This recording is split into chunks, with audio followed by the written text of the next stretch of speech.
Hello. So if I popped up on your YouTube, you probably either have no idea who I am or you remember me from a YouTube account from like 10 years ago.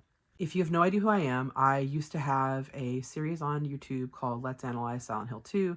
I also did lots of Let's Plays and stuff. It was a pretty small channel, so I wouldn't be surprised if you have no idea who I am. If you do remember me as Queen of Headless, or the person who made those Silent Hill videos like 10 years ago, hello. It's been quite a while. You're probably wondering why you're here, why you're on my bed, why I sound sick. It's because I am sick. I am just getting over the flu. The other thing you're probably wondering, if you remember me from before, is what are you doing here now?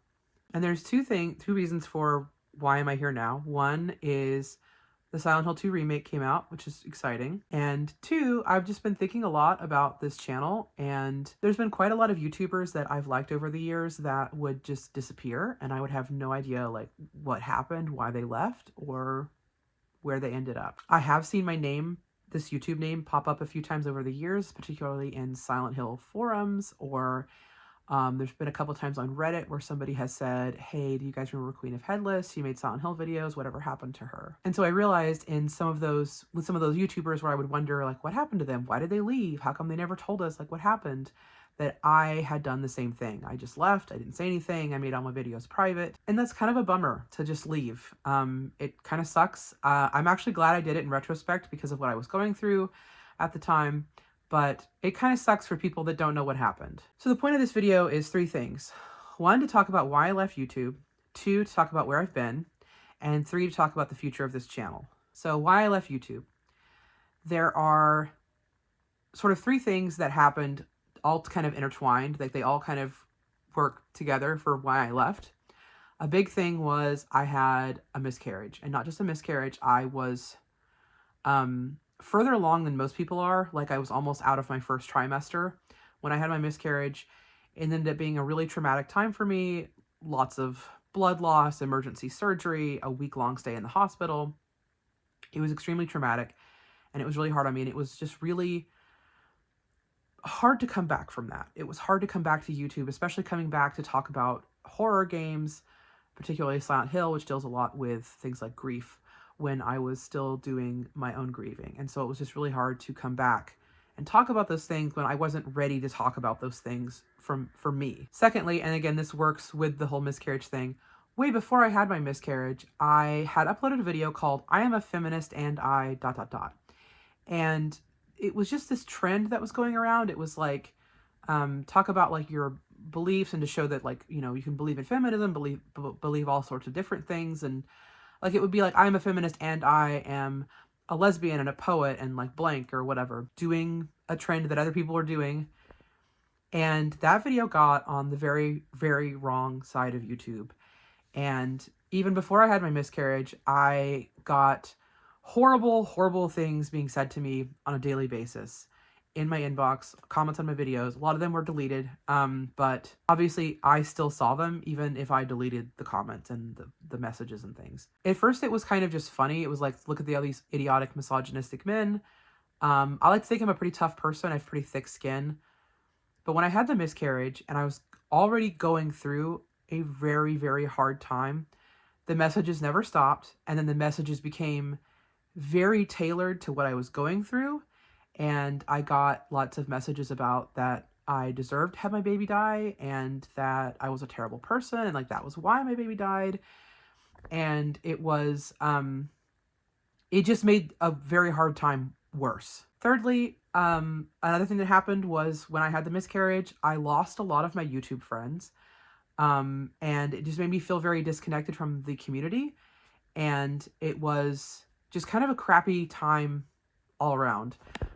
Which, I mean, I had one friend that told me that a baby is basically cancer anyway, so that I should count myself lucky that I lost the baby, which is not, just as a spoiler, that's not what you're supposed to say to somebody that's going through something like that.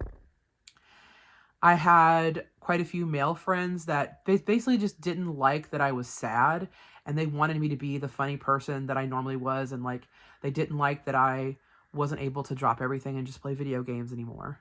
So that also made it difficult to come back because these people that I consider my friends and that were part of the community, I was no longer friends with them, and that made it, again, difficult to come back. I am still friends with quite a lot of people from those days.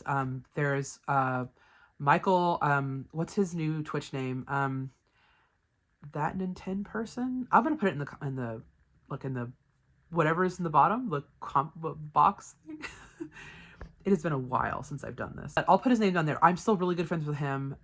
He is fantastic and he's great. He's been a friend for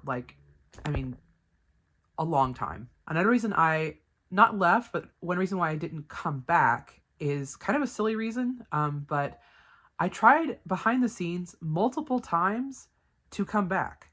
And the reason I couldn't come back is my perfectionism, which is a little silly to say that's why I never came back, but it's true. I can't tell you how many scripts I wrote, how much research I did, how many times I sat down and tried to restart Let's Analyze Silent Hill 2.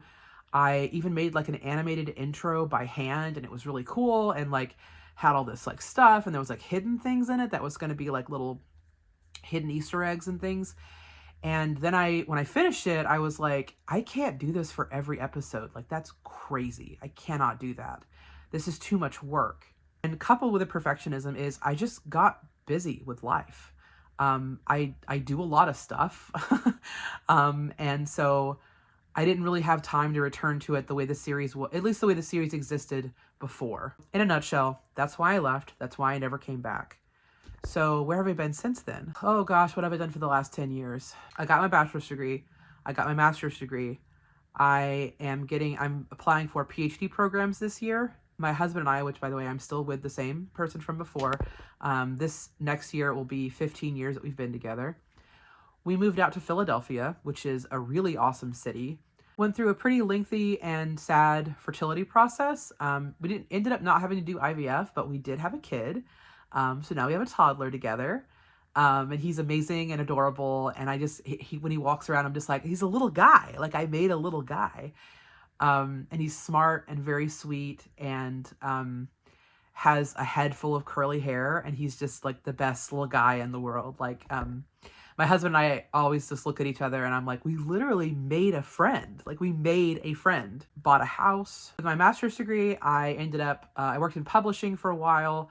I've actually been thanked in a lot of fiction books, like in the acknowledgments and stuff. I became a research librarian. Now I work for I'm not gonna say the name of them, but they're like a well-known organization, and I help research scientists with their papers and their books and such. I've also been thanked in some academic papers and thanked in some academic books, which is pretty cool. I have written and published articles on analyzing video games and analyzing horror, and I do talk about Silent Hill quite a bit in those. And I've presented at universities on these papers and things.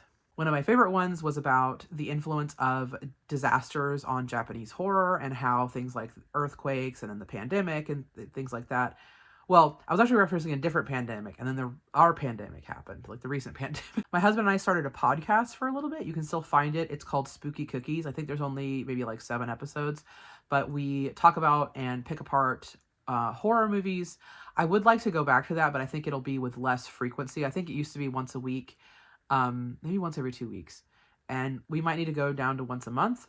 That one is on hiatus because my husband was deployed to the Middle East when he was in the army, and obviously I didn't really want to do it by myself because the whole point of it was supposed to be us discussing things together. But I'd like to come back to that. We also used to stream video games quite a lot, and that also got put on hiatus when he was deployed. Well, he was deployed and then we had a kid, and like things got slowed down a lot as far as creative projects, 'cause obviously like having a kid is a lot. But we're returning to streaming and we're returning to podcasts. Well, the podcast might be, like I said, not as frequent, or maybe just whenever we feel like it, whenever we watch a horror movie. I've also been doing some volunteering with political organizations in my area and doing work with them. Yeah, it's been a lot. I've done quite a lot, actually, and it's been a lot of fun, and life is really good. I think I was pretty depressed when I was doing YouTube before, and I felt really dissatisfied with my life, but like now, like I love where I live. I love my family. I love the house we're in. I love all the different projects I get to work on. I love my job. I have a pretty great life, and it's pretty awesome. Which brings me to, what is the future of this channel? So, as I said earlier, the Silent Hill 2 remake came out, and I would really like to do a sort of casual Let's Analyze, where I just do a playthrough of the game, probably blind, and talk about the differences that I noticed between the old one and the new one, and like what the significance was in the original game, and like what the significance might be of either keeping it the same or changing it in the remake. The problem with my perfectionism, as I mentioned earlier, the perfectionism is why I never came back, is it keeps me sometimes from being creative because I want things to just be perfect. And I think the way Let's Analyze was set up before, I don't think it could ever return to what it was before, because I am too much of a perfectionist. If I was ever going to do Let's Analyze Silent Hill 2 again, it would have to be much more casual and a little bit more laid back. I don't have the time to sit down and do videos like I used to do. And the thing is, I want to sit down and do them like I did before. I just don't have time. There are still times when I really miss it. Like, I miss analyzing it and picking apart and calling James a silly little bitch. I guess I should correct myself and say I don't have time to do the videos the way I would want to do them if I was going to do the series the way I wanted to do it. What I would like to do is do a playthrough of the Silent Hill 2 remake, sort of do a ad hoc analysis as I play the game, and that's probably going to be kind of a one of Mary's letters, like a final love letter to this channel specifically. And then I think that's going to be the end of this channel. That's not going to be the end of my creativity on YouTube or on the internet in general. And when this is over, I think I will maybe start a new YouTube channel. I don't know how frequently I'm going to upload, but I kind of want to close. This is not the end of the book. This is the end of a chapter. And I think I would like to close out this with this video and a playthrough of Silent Hill 2. And I will leave those videos up if anybody ever wants to watch them. But then after that, this channel will be over officially. That makes me really sad, but this has always been a thing it's always linked into the back of my mind of thinking, like, I should go back to Let's Analyze Silent Hill 2. For years, I have thought that I should do it, but I think it's time to officially say, not that I'm never going to do it, but I'm never going to do it on this channel. At least not the way it was done before. I just think this channel has too many emotions tied up with it and too much baggage, and again, I do think that it got on the wrong side of YouTube, and I still get weird messages to this YouTube, like telling me to kill myself and stuff, and that's not cool. Like I said, not the end of the book, the end of a chapter. So this, once I upload fully all of the Silent Hill 2 videos, I will be done with this channel. I think I will still respond to comments and stuff, but I won't be uploading anymore on this channel once that's done. But I will, I think, start a new YouTube and kind of just start over and just start fresh, because I do really want to, sorry, my Apple Watch. I do kind of want to make videos again, but I think there was also a block of coming back specifically to this channel because of everything I went through. That's it. That's me. In the comments, please let me know what you've been up to. If you used to follow me back in the day and you remember me, let me know what you've been up to in the last 10 years or so.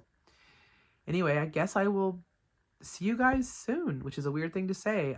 But yeah, I'll see you in Silent Hill, in our special place.